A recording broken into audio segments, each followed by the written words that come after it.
For our demonstration of using an LDAP enumeration tool, let's use JExplorer. We've already got in our lab environment our Windows server with LDAP services enabled, and up on the right we'll go to Tools, and from the drop-down we'll select Active Directory Users and Computers. So let's go down to nuglab.local. Here's a users container, and with the users container selected, let's click on the icon to create a new user. So we'll click on the Create New User icon, and let's create a new user called Lois. Now, many times in Active Directory, somebody will create a specific account just for a specific task, for example, like for LDAP queries. So in this example, let's create a user called Lois. So our login name is Lois at nuglab.local, and we'll click on Next. And let's, for our lab environment, say that the user does not have to change their password and that the password never expires, which, by the way, is not the most secure environment, but it's going to be great for our lab. And for the password, I'm going to put in simple 123, and I'll confirm that as well. And because of the password complexity rules that are in place by default, I used a capital S along with the word simple. And I'm also writing that down because I want to be able to remember that later. And we'll click on Next to continue. And we'll click on Finish. So there we've got this user called Lois. Now, one of the challenges is that there's very specific rights that can be given to a user account that can allow that user to go ahead and do, for example, queries into LDAP. However, a lot of times, I can tell you this based on experience, a lot of times to get something working, they'll take a user and they'll give it too many rights, excessive rights, which, by the way, is a jackpot. If a user has been made a member, for example, of the admin users group and has full rights, that is a fantastic account to compromise because we can use it for further attacks. So for Lois here, if we right-click on Lois and go to Properties, and then we go up to Member Of, let's go ahead and add her to the group called Domain Admins. So I'm going to type in domain admins and click on check names and then click on OK and click on OK, and the deed is done. That is a user that has way too many rights. So now that we've done that, let's go over to our Windows 10 machine. Let's bring up a browser and let's do a search for JExplorer, and it's spelled JExplorer, and we'll press enter. And jexplorer.org is where we want to go. So let's go to Downloads. And we'll click on the link for precompiled install package.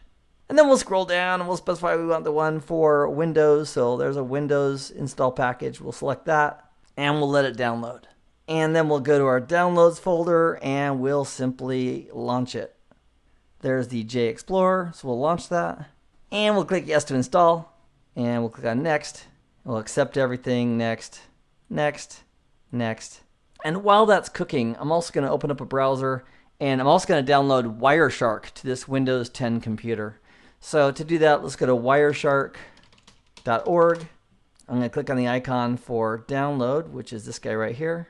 And let's install the 64-bit version for Windows. So now that it's downloaded, we could go to our downloads folder to launch that, or we could just launch it right here. And basically say yes, yes, yes, continue, continue, continue to get Wireshark fully installed on the system as well.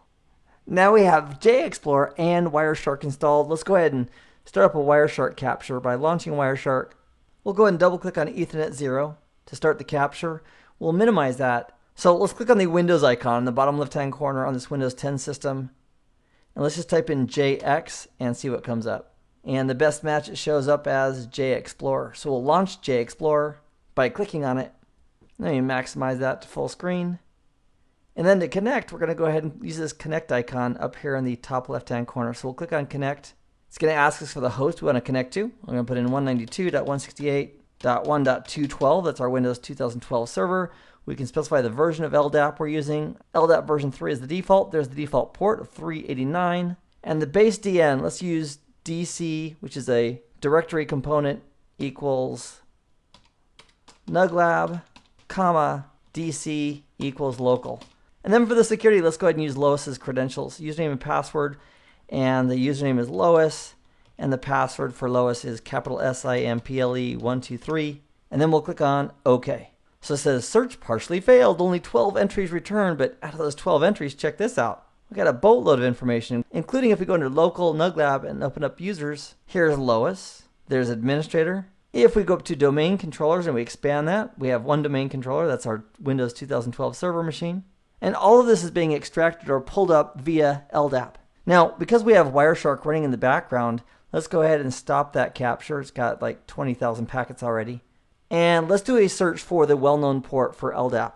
So let's say TCP.port equals, and it is 389, and press enter. So now it's going to limit our output. In fact, let me go to view, and let's also turn off the packet bytes near the bottom, give us a little more real estate to work with. I'll maximize this screen as well. So now the only packets shown in this display filter are packets that include a TCP header at some point, either the source or destination, where that port number is 389. So right here, for example, in packet 14,870, I can see the credential of lowest being used, and before that I see the three-way handshake for the TCP session. And if we right-click on this, and we use the option from Wireshark of follow, and we follow the TCP stream, it'll show us that entire TCP conversation. And right here it shows the username of Lois and the password of simple123. And then down below we have dozens and dozens of pages of the information that was extracted via LDAP from Active Directory, courtesy of the LDAP services, by us using the tool JExplorer over on our Windows 10 system. In this nugget, you and I looked at a tool called JExplorer that's an example of an LDAP enumeration tool. And the reason it was so successful in our environment is because we had a username and password that had the permissions to make those LDAP requests. And even if we started without those permissions, it wouldn't have been too hard to discover the username and password if we had done some type of sniffing or man-in-the-middle attack that allowed us to eavesdrop on the traffic and then simply discover it by watching what went through. I hope this has been informative for you, and I'd like to thank you for viewing.